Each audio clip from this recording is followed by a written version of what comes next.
Let's address the elephant in the room. The state of the world right now is bleak. I was having a conversation with my dad the other day, and I asked him, is this a particularly bad time that we're living through? Or do we just go through these phases of the world seemingly falling apart every couple years? He turned to me and said, nope, this is particularly bad. In fact, I've never lived through anything like this in my lifetime. So that was awesome to hear. But in all seriousness, it's so easy to get sucked into the doom and gloom of it all, whether it be politics, the climate crisis, human rights violations. It's easy to get overwhelmed. And when we get too overwhelmed, well, this can turn into apathy. So what is apathy? According to the Cambridge Dictionary, apathy is behavior that shows no interest or energy and shows that someone is unwilling to take action, especially over something important. So I wanted to talk about apathy and also eco-apathy and why it happens, as well as what snaps us out of it and what practical things I've been doing that actually help. Part 1.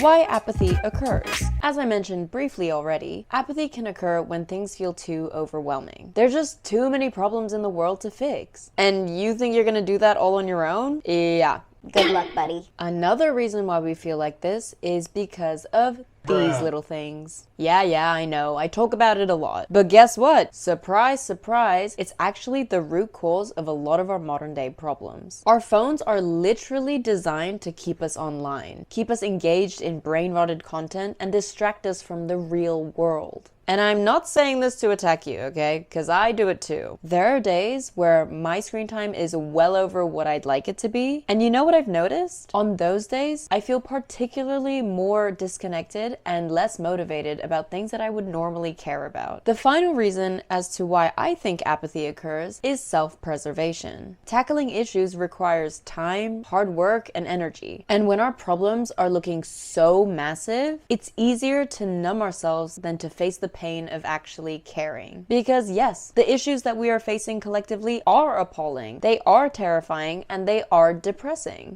Part 2. What snaps us out of it? So how do we break through apathy? For me, the most powerful answer has been human connection. Recently, I had the honor to be selected for the Roots and Shoots Global Youth Retreat run by the Jane Goodall Institute, where young changemakers came together to learn, share, and collaborate on how to better impact our communities. It was a week of learning, inspiring one another, and most importantly, human connection. I've never experienced anything like it. Being in a room full of people who share the same concerns and passions, and being able to talk about it openly with them for a week was an absolute privilege. And on top of that, they were the absolute best. Not only did I get to hear their stories and collaborate on projects with them, but I formed real friendships that I'll carry for life. We spoke about the problems that truly concern us and how we're trying to take action to make an actual difference. And one lesson from a workshop has really stuck with me. You can't solve the world's problems by yourself. It's ridiculous to assume that one person can change the world. But if we all start to make a positive change, the cumulative effect of those actions will 100% make a difference. Hope is contagious when you're in a community. And yes, we are all hyper aware of the problems that we're facing on a global scale, but hearing about all the action that's being taken all over the world was so inspiring. It reminded me that apathy isn't the natural state. When you're in a room full of people who truly believe that change is possible, you start to believe it too. I do want to pause here because as I'm filming this video, we received heartbreaking news yesterday. Dr. Jane Goodall has passed away. I still can't really believe it. She was a mentor to so many. She's the reason why Roots and Shoots even exists. She's been a role model of mine since I was a little kid. A true inspiration and a hero to so many. And honestly, hearing news like this can make apathy feel very tempting. When someone so extraordinary, who dedicated her entire life to doing good in this world, is suddenly gone, it's easy to wonder, what hope is left? But then I remind myself, Dr. Jane never gave up. She worked tirelessly for what she believed in, even up until her last breath. She showed us that caring deeply isn't weakness, it's strength. And for those who are familiar with her work, you'd know that one of her core messages is to never lose hope. Don't lose hope. If you lose hope, you become apathetic and do nothing. And if you want to save what is still beautiful in this world, if you want to save the planet for the future generations, your grandchildren, their grandchildren, then think about the actions you take each day, because multiplied 1,000,000, 1,000,000,000 times, even small actions will make for great change.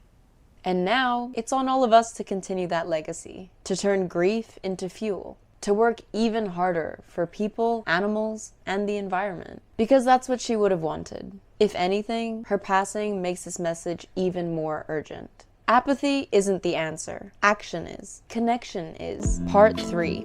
Small shifts that help. I want to leave you with a few small shifts that have genuinely helped me break out of the cycle of apathy. Practical things that you can actually take into your own life. As I mentioned, your phone is a huge catalyst to feeling apathetic. Doom scrolling got its name for a reason. It leaves you feeling like everything is pointless and completely out of your control, which is not true. What helped me personally is setting app limits. Right now, I've got a 30-minute daily limit for apps like Instagram, TikTok, other social media platforms. Once I hit that limit, I'm locked out. And the funny thing is, you don't even need to download an app to do this because your phone already has it in the settings. It's almost like your phone knows how addictive it is. Another habit I've been doing pretty consistently for the past 8 months or so is practicing daily gratitude. I write down one positive thing that happened every single day just so that I can maintain a generally positive mindset. Some days it's something huge, and other days it's as small as I had a really nice cup of coffee.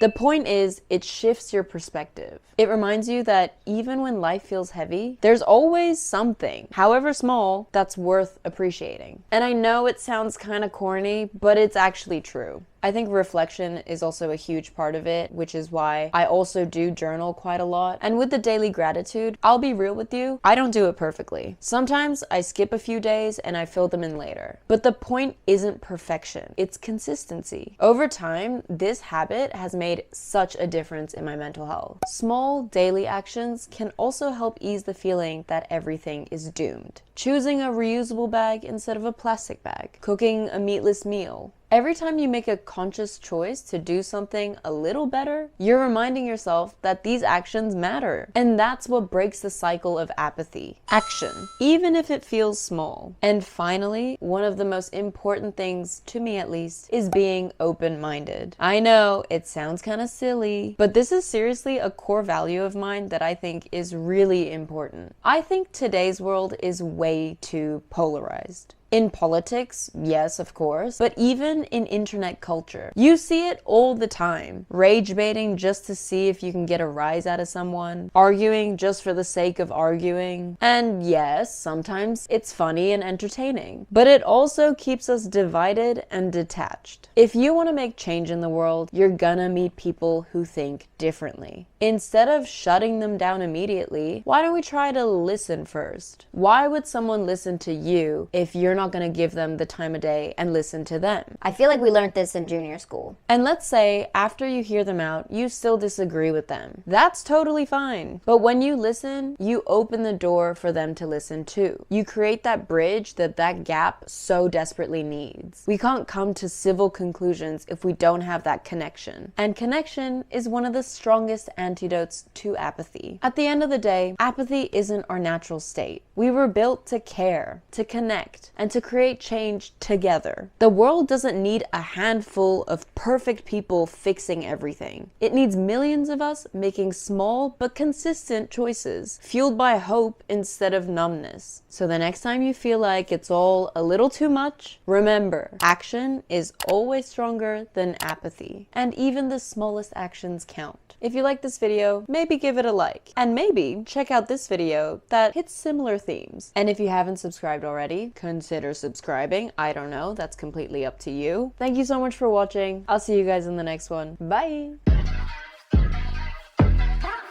Ayy, I got the recipe, never gonna let any out get the best of me. Thought it was distance, but haters is next to me.